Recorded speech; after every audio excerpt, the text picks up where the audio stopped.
All right.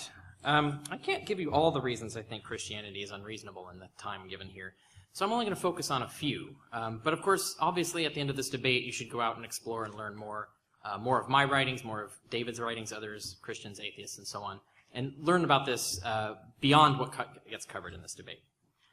So I'm going to just get to my main choice of what I'm going to argue as the negative case for what we're talking about here, the reasonableness of the Christian faith. And I want you to think about a fact that I read about on the plane here. I was reading an article about a particular charity group that's working on a particular problem these days, and it was a quite alarming statistic that this charity was working with, and that's the fact that every 21 seconds, somewhere on Earth, a child dies from contaminated water. That means by the end of my opening statement, over 50 children will have died of diseases contracted from their local water supply. Now start counting off the deaths in your head. It's pretty horrific. This is one of thousands of examples of fundamental injustice in the structure and design of the world that I could mention. But to keep it simple, I'll just use this one in particular because it is especially relevant to Christianity. In the time of Jesus, half of all children died before adulthood from diseases. I want you to imagine that. Imagine that now, more than half of all children born, all children you know, your own children, never survive to be adults. Most die miserably. And imagine that's just the way things are, and yet it's totally preventable. I want you to think about that for a moment while I fix my computer.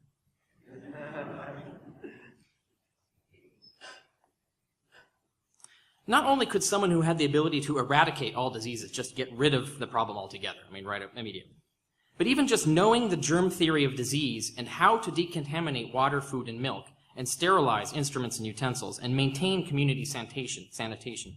Even that can reduce the frequency of child death from half of all children to less than 1 in 1,000, like in America today. Now imagine that now that half of all the children you know are dying, but we could make that 1 in 1,000.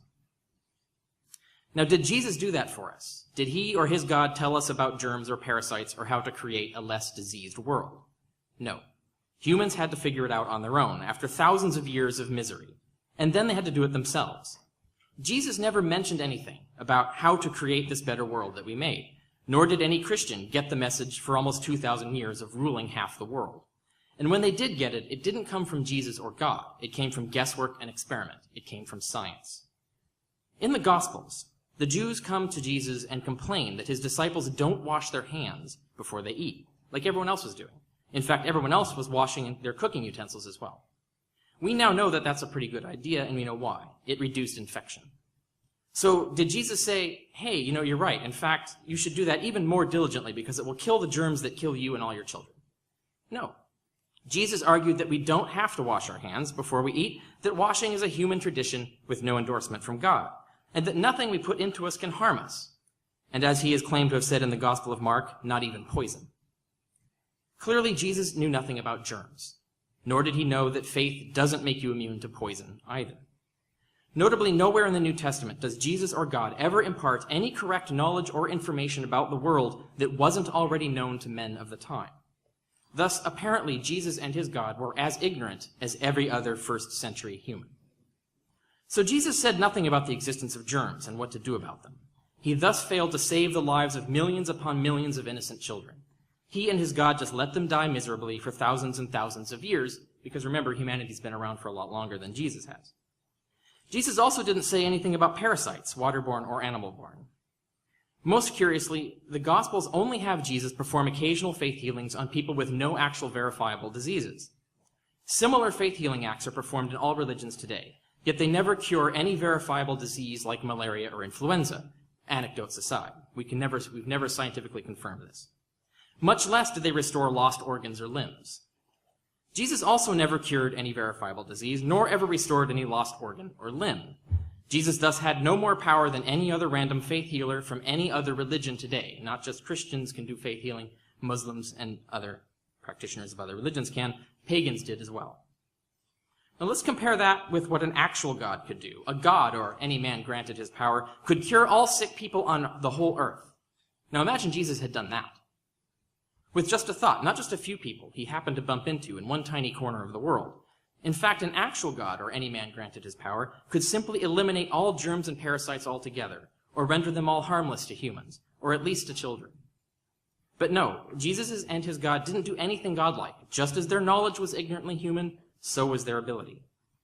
In the time of Jesus, the top killers of millions of children and adults were malaria, typhoid, and tuberculosis. Pay close attention to the Gospels. Never once does Jesus ever meet a single person clearly afflicted with those ailments. And yet those are the most common ailments, most commonly killing people around him at the time. Once, according to the Gospels, he cured a fever, and that's it, just an ordinary fever. Yet hundreds of thousands were dying of those more serious illnesses all around him. Carefully avoiding them, Jesus never had to try to heal them. We know he couldn't, as no other human faith healer can either. Because faith healing isn't real. It's psychosomatic. If it worked, we'd have faith healing wings in all our hospitals.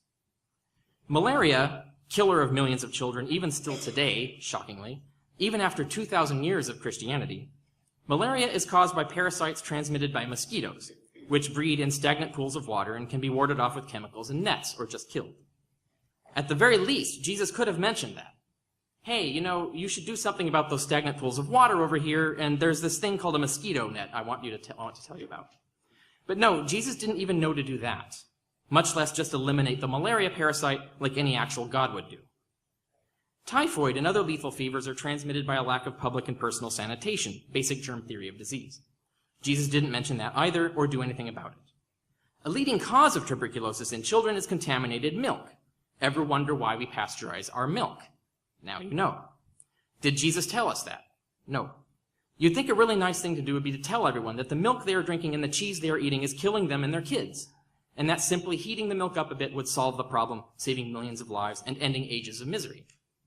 An actual God, or anyone in regular chat mode with him, would at least know to tell us how to fight these diseases: washing hands, sanitizing cooking utensils and medical instruments, mosquito nets and getting rid of standing water, heating milk before drinking it, or making cheese from it, basic stuff like that.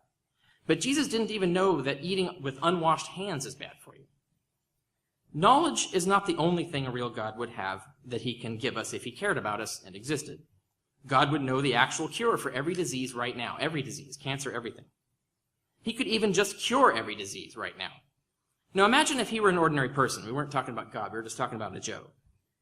Some guy who knew how to cure every disease on earth and could do it immediately at no expense to himself, yet didn't tell anyone or do anything.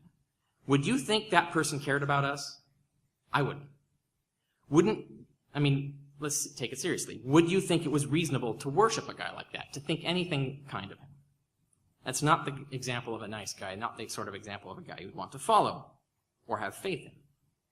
The Christian religion is simply not believable in the face of this evidence. Neither Jesus nor Christianity as a whole has exhibited any special source of information about the world, nothing distinctive of actual divine communication.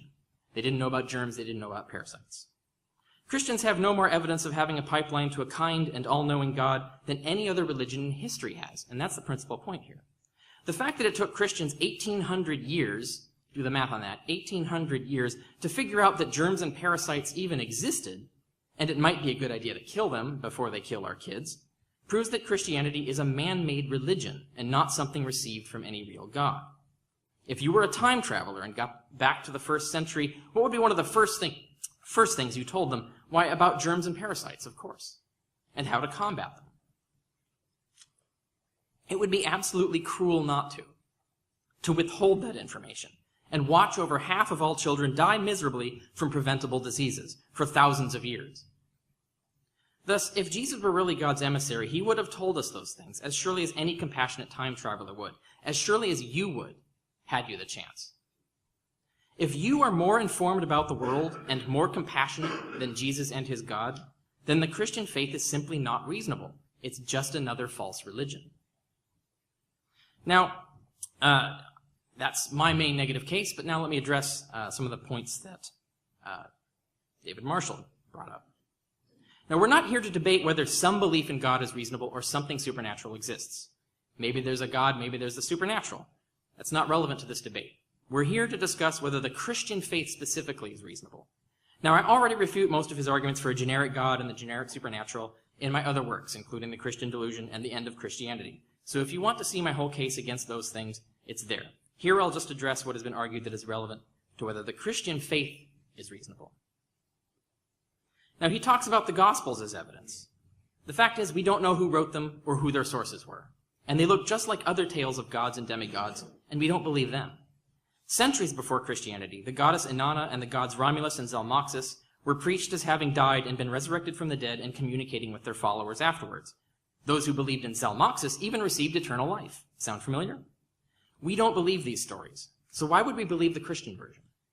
You don't trust stories that have men walking on water and calming storms and conjuring food and blotting out the sun and having conversations with demons, so why would you trust this one? It's simply not reasonable to. It's just another mythical superhero story. Now, he didn't mention the epistles. And the epistles give us no evidence of any of these kinds of supernatural things that Jesus was doing. The only Jesus that's known there is in visions and spirit communications that the Christians were having.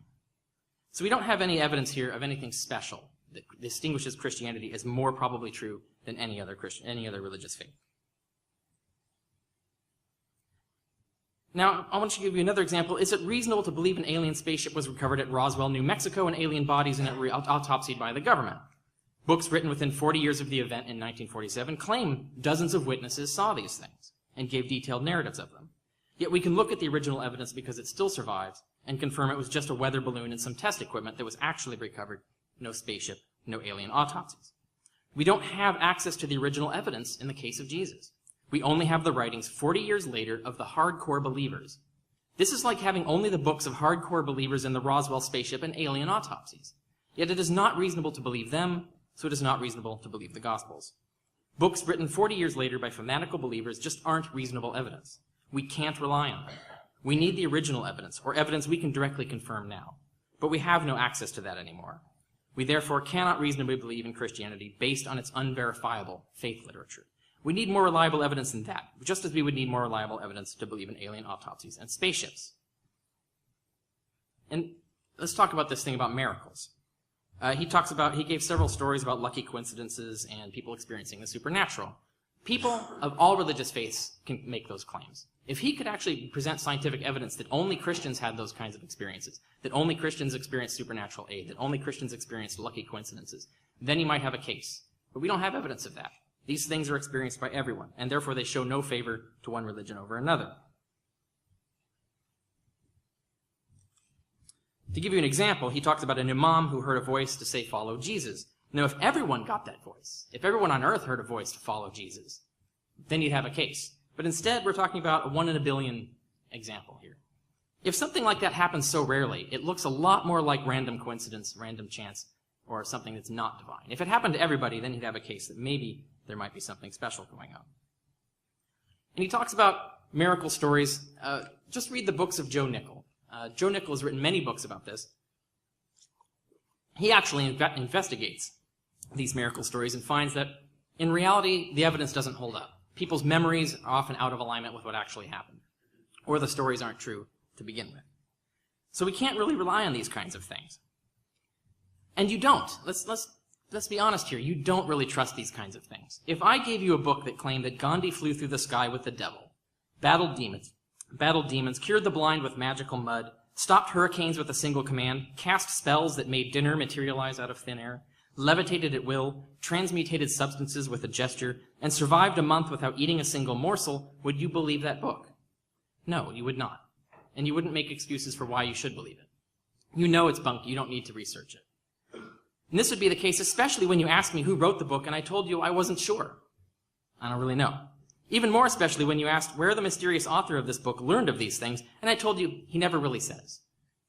It is simply not really reasonable to believe books like this, and there is simply no way to honestly gainsay that fact. You would not trust such a book from any other religion, and yet the book I just described is the New Testament. The Gospels claim Jesus did all these things that I just mentioned there. It even narrates them. You wouldn't believe such a book about Gandhi. Why would you believe such a book about Jesus?